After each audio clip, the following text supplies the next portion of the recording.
the generosity of God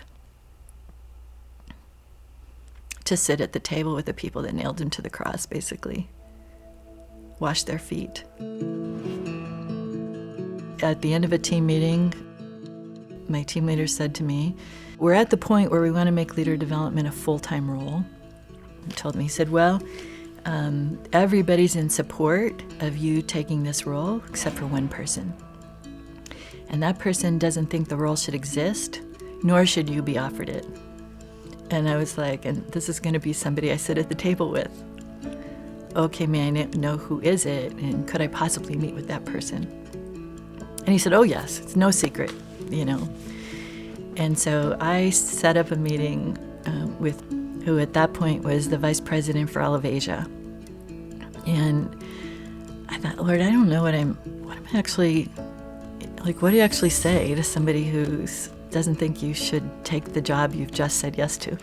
And so we sat down, and he had the brightest smile, the widest, brightest smile, and he looked at me, full smile, and he said, well, you know, I was opposed to you being offered this role.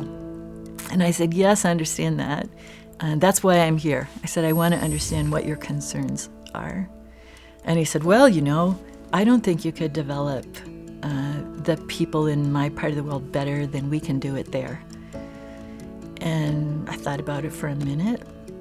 And I thought, I don't think I can either. But I don't think my job is to develop your people. I think the job I'm being asked to do is to help you do a great job developing them and to hold you accountable to do it. And he looked at me with a big smile, and he said, well, the second part is you're a woman. And I said, yes, and I cannot do anything about that. And he looked at me and he said, well, there are just parts of our region where it would be impossible to bring you into a meeting. And at that point, I was kind of like, really? Really? And he looked at me and he said, really? And I thought about it for a minute. I'm like, I've got 2 guys on my team. I said, what if we send them? If it's impossible for me to go, would sending them be okay with you? And he looked at me and he said, yes, I think that would be fine. Now tell me where you grew up. And that was the end of the conversation. I came to find out maybe about a month later that he told his team to take me with them on every trip that they had in the next 6 months.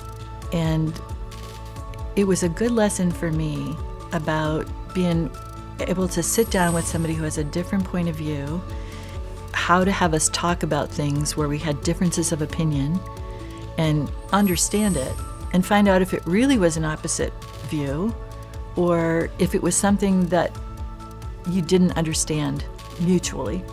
He became a big ally. What looked like an adversary, he actually turned into an ally. And we became very good friends.